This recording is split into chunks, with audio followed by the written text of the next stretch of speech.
Alright, so it's time to announce the winners of Fuck Fox number 60, where I asked you guys to make your own kind of Fuck Fox style videos.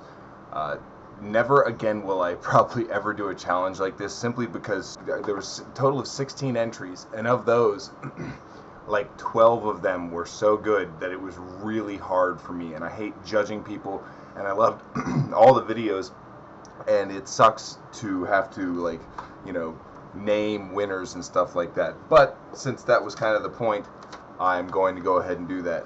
We'll start with the honorable mentions. Are let's see, Red Fist of Europe did a really good one. The Deadly Gamesman did a good one. Dose of Reality did a good one. Fake Ham did a good one. And then we go into like the more top-notch. Skeptic Snarf barely got outed. He's in 4th place. Spike Smith got 3rd place. Now I'll be putting up links and annotations to all of these. For 2nd place is this video. Glenn, thank you so much for letting me be here. I just am hoping nothing but the best for you and this show, and I congratulate you. I think good things are in store for you and for America via your voice, just helping to educate Americans about the policies, about the problems, the challenges, the opportunities that America has right now, and I thank you for taking on this challenge. Hang on just a bit. Oh yeah, it's free. Oh yeah. Is Barack Obama your president tomorrow? Absolutely.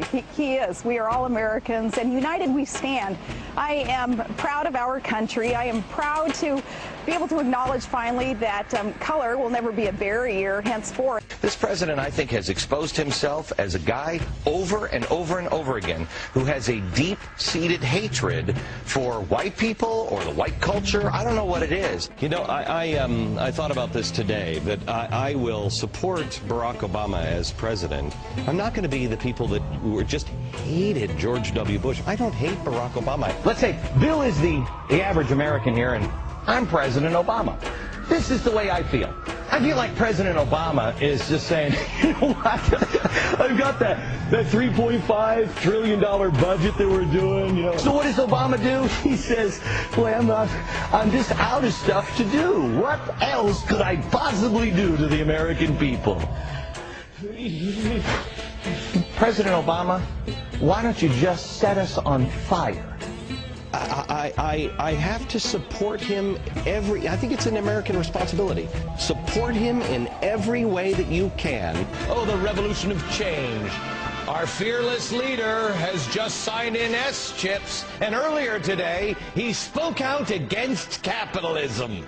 Listen up. As part of the reforms we're announcing today, top executives at firms receiving extraordinary help from U.S. taxpayers will have their compensation capped at $500,000. He does have, I believe, a strong desire, a sincere desire to bring this country together under an umbrella of optimism and hope, and I look forward to working with him on that. I want to show you how these things are happening today, and they line up with some of the goings-on in history's worst socialist, fascist countries. The Democrats' latest health care plan has nothing to do with health or caring. Oh, I care so much. It has everything to do with power and control. When did socialism become a happy thing for us? I think the problem with most politicians is they haven't been at a Wendy's drive-thru in quite some time. You know what I mean? They've never actually said, yeah, just give me a Frosty, please, with the Oreos crunched up inside.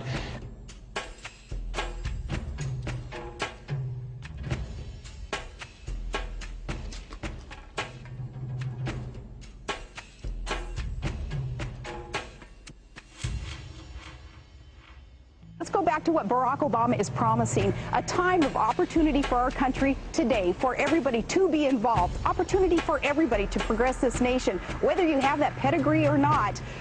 It's time to work together. Okay. Obama, the left, internationalists, graft, acorn-style organizations, revolution and hidden agenda. O-L-I-G-A-R-H. And then tie them all together into one word. Oligarch. The one that's missing is Y. I, for once, didn't feel so alone. I didn't feel surrounded by others.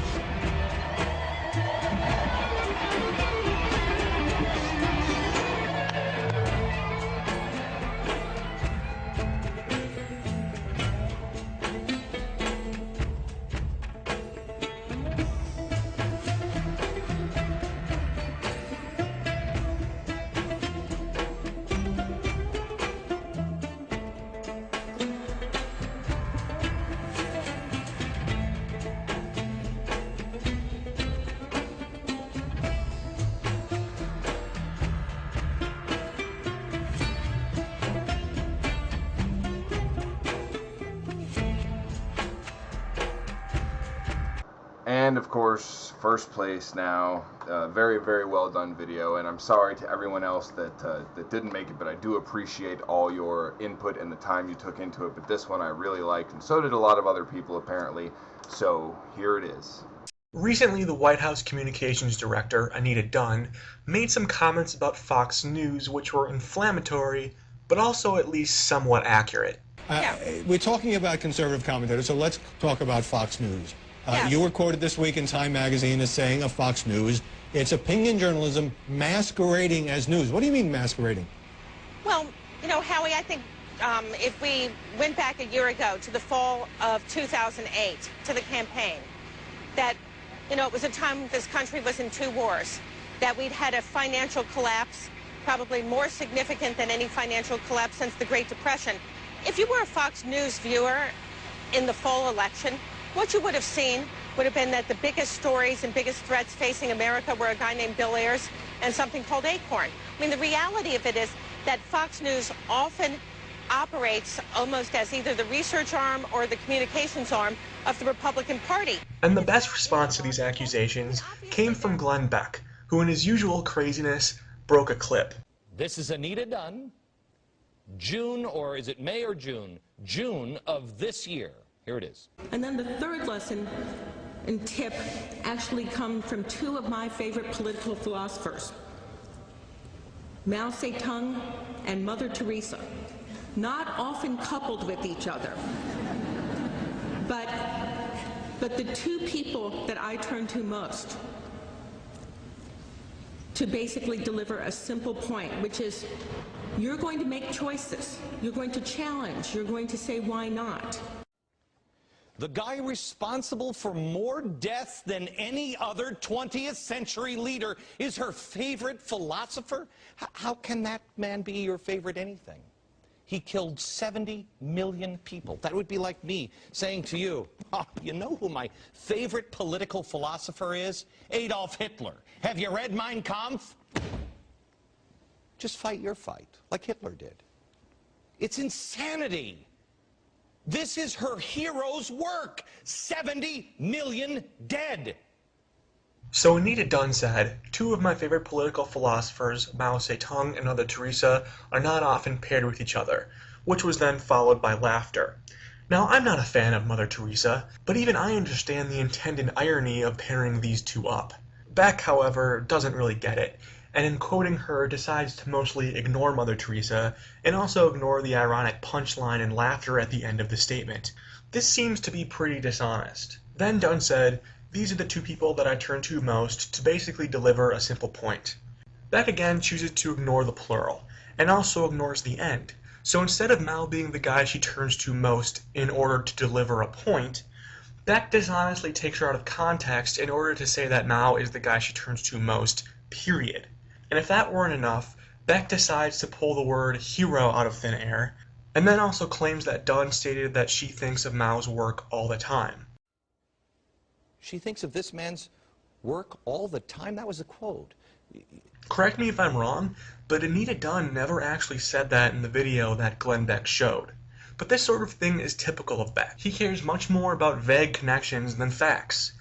And it's true that Mao Zedong was a really bad guy.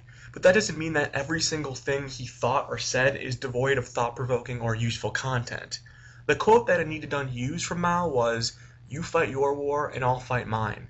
And that's a pretty damn good quote. Mao is full of good quotes, and that's why he's also quoted by Republicans like John McCain and Newt Gingrich. Anita did have an explanation.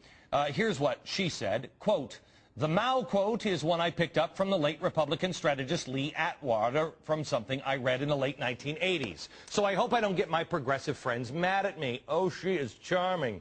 The use of the phrase favorite political philosophers was intended as irony, but clearly the effort fell flat. ABC's Jack Tapper tweeted that Dunn said she was joking about Mao. I just love those mass murder jokes, don't you? Actually, Glenn, I prefer the jokes where you awkwardly hit on women. Somebody would get a picture of you, and then it would be posted all around, and it'll happen in your office. Yeah, possibly. You don't think so? Well, it depends, you know. Dina, I've got some time and a camera. Why don't you stop by?